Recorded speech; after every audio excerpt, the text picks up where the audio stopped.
Hello, everyone, and welcome to another edition of the AI Cash Grain podcast.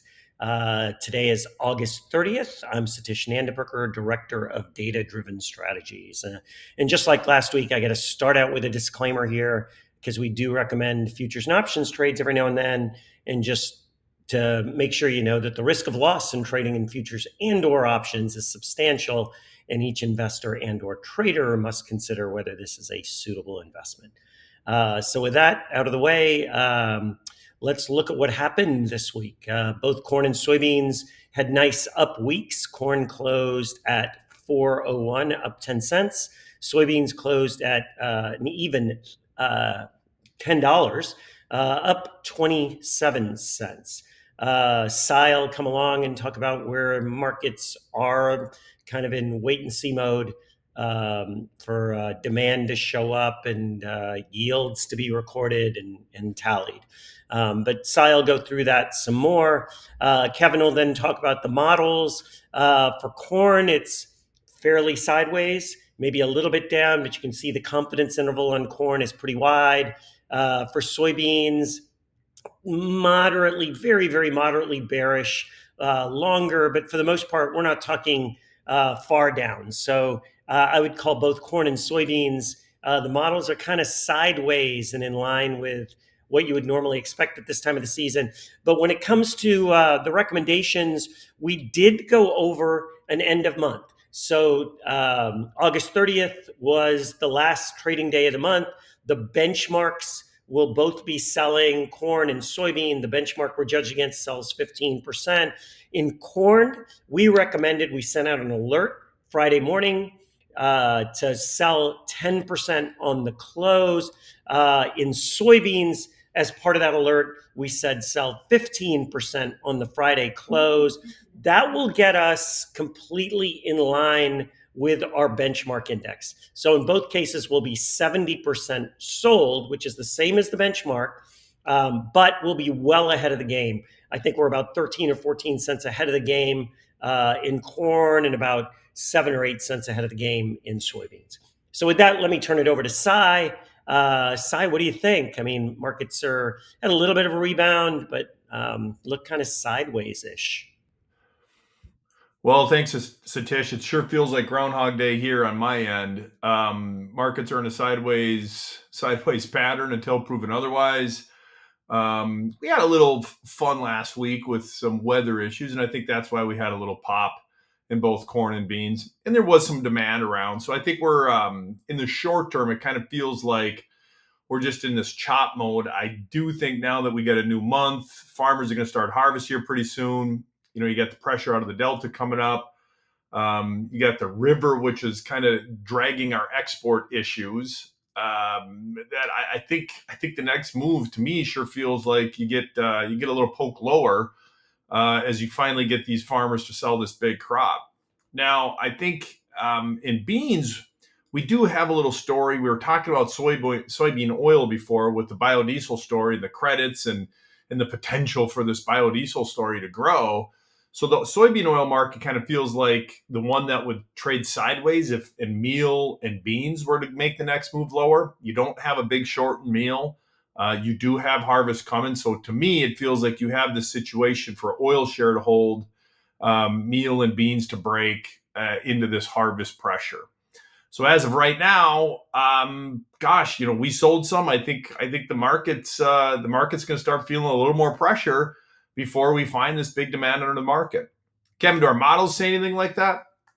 Hey, thanks, Cy. You know, this week we got a little bit of a bounce. We got above $4 corn and got right on the close to $10 beans. That seems like a pretty substantial victory after what's been a really painful season for crop marketing for farmers. You know, we've been calling for lower prices. We've gotten those lower prices. And so it's nice to see a little bit of a bounce here, but I don't have a lot of faith that we're going to see this rally extend in any sort of meaningful way. The models today continue to suggest that both seasonality and all the fundamental factors that our model looks at are not supported for any sort of near-term bounce that is of sizable magnitude. So corn, continues to kind of say flat to lower, for the balance of the growing season into last of August or last of October. There just isn't a lot of room here to really suggest we'll see a big change in the next couple of months as we get into the field. The other thing that we're seeing for beans is pretty similar. Basically, we got a nice rally. Our model, when we got down into the 950 mark, our soy model did suggest that we had a chance to get up into that $10 range. We got that bounce after a couple of weeks here, and now our model is really kind of, again, flat to neutral, flat to lower here as we look forward. So I don't suspect this $10 mark will carry much further. We'll see what happens when we come back from the 3-day weekend, but there's just not really a lot here that's going to kind of suggest that we're going to move sharply higher. Probabilistically, the odds right now are not strongly.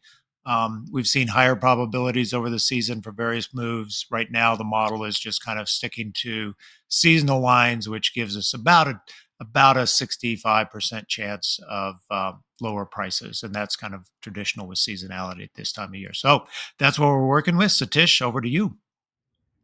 Thanks, Kevin. And now, just to go over the recommendations that we sent out in the morning. First, just to reiterate, like I always do, our goal with our recommendations is to beat our benchmark. The benchmark is a predetermined strategy of selling an increasing percentage of expected bushels every month from January through October. At the end of August, we were selling 15% in corn, 15% in beans in the benchmark to get to 70% total sold. What we do with our recommendations is we look at our models, we put them through simulations, and we say, should we be overhedged relative to the benchmark or underhedged? If we're bearish, we're going to be overhedged. If we're bullish, we're likely going to be underhedged. So what the recommendations we just put out in the morning basically did this. With respect to corn, we sold 10%. The benchmark sold 15%. Why did we only sell 10%? Because we were overhedged relative to the benchmark by 5%. So now we're at 70%. The benchmark is at 70%. So that is a neutral stance with no deviation anymore from the percent sold benchmark.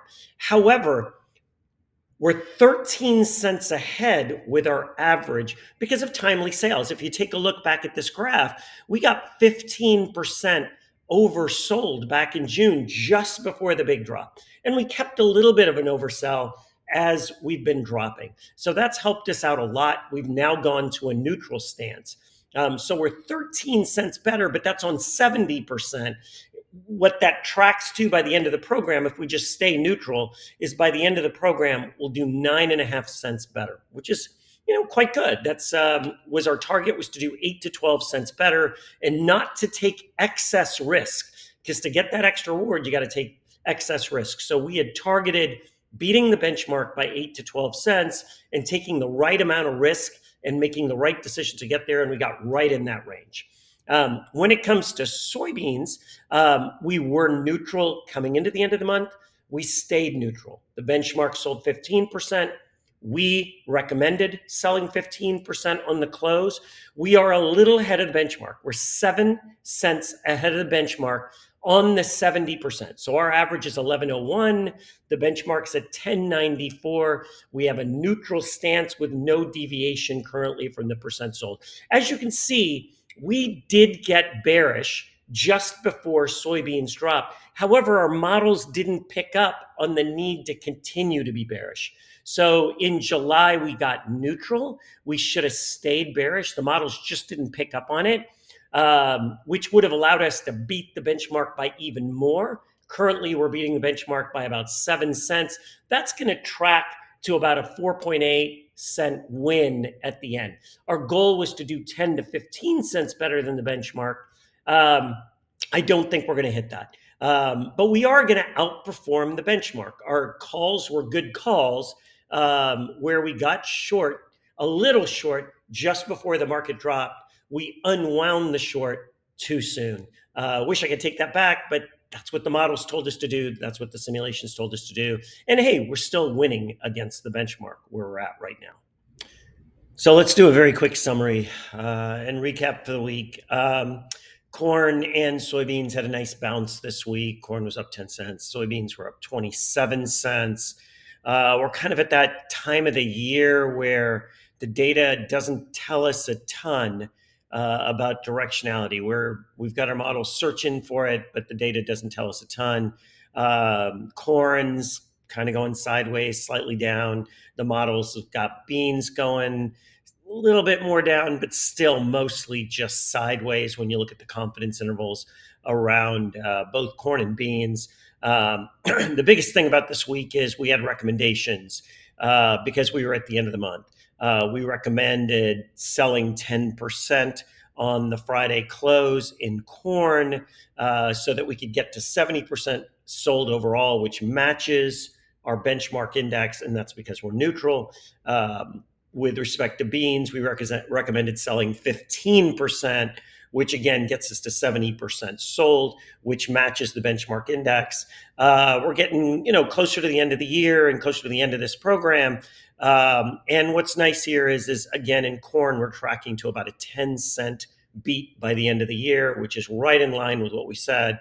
In beans, we're tracking to about a 5-cent beat, a little less of a beat than we expected, but still, it nonetheless it outperforms the index. So in both cases, we're up and over the index. Thank you again for being a subscriber and a listener to the AI Cash Grain podcast.